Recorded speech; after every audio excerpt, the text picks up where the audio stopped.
EV scooter కొనేటప్పుడు మనం చాలాసార్లు ఒక క్వశ్చన్ అయితే అడుగుతాం. బ్యాటరీ వారంటీ 3 సంవత్సరాల, 5 సంవత్సరాల అని. కానీ మనం అడగాల్సింది వారంటీ ఎన్ని సంవత్సరాలు అని కాదు.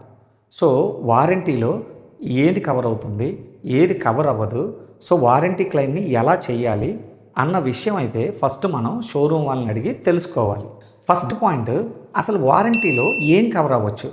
మ్యానుఫ్యాక్చర్ డిఫెక్ట్ వల్ల ఏదైనా బ్యాటరీ ప్యాక్లో మనకి ప్రాబ్లం వస్తే మ్యానుఫ్యాక్చరర్ టర్మ్స్ అండ్ కండిషన్స్ ప్రకారం ఆ బ్యాటరీని రిపేర్ లేదా రీప్లేస్మెంట్కి ప్రొవైడ్ చేయొచ్చు. సెకండ్ పాయింట్, అసలు వారంటీలో ఏం కవర్ అవ్వదు. Accidental or physical damage, unauthorised battery opening, modifications or tampering, wrong charger use, improper maintenance. ఇలాంటి కండిషన్స్లో మ్యానుఫ్యాక్చరర్ మనకిచ్చే వారంటీని ఖచ్చితంగా ఎక్స్క్లూడ్ చేయవచ్చు. థర్డ్ పాయింట్ చాలా important.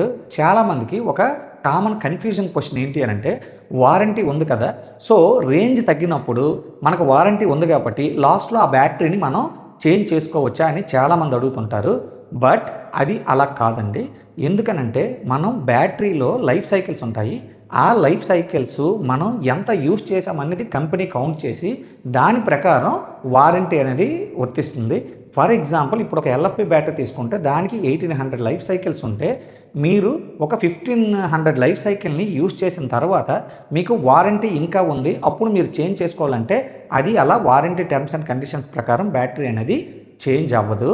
So 1500 life cycle use చేసిన తర్వాత కంప్లీట్గా బ్యాటరీ లైఫ్ సైకిల్స్ అనేవి పూర్తిగా డెడ్ అయిపోతే అలాంటి కండిషన్స్లో మీకు సెల్ రీప్లేస్మెంట్ కానీ లేదా కంప్లీట్ బ్యాటరీ రీప్లేస్మెంట్ కానీ మీకు కంపెనీ వాళ్ళు ప్రొవైడ్ చేయొచ్చు. నెక్స్ట్ వన్, బ్యాటరీ ప్యాక్లో BMS or other internal components ఏవైనా మ్యానుఫ్యాక్చర్ రిలేటెడ్ ఇష్యూస్ ఉంటే అవి కూడా వాడికున్న వారంటీ టర్మ్స్ అండ్ కండిషన్స్లో అవి కూడా రిపేర్ ఆర్ రీప్లేస్మెంట్ చేయొచ్చు.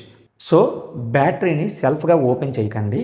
కంపెనీ ఏదైతే రికమెండ్ చేస్తుందో ఆ ఛార్జర్ని మాత్రమే యూజ్ చేయండి. సో ఫ్రెండ్స్, ఈవీ స్కూటర్ కొనేటప్పుడు వారంటీ 3 ఇయర్సా 5 ఇయర్సా మాత్రమే చూడకండి, ఎన్ని కిలోమీటర్సో కూడా చూడండి.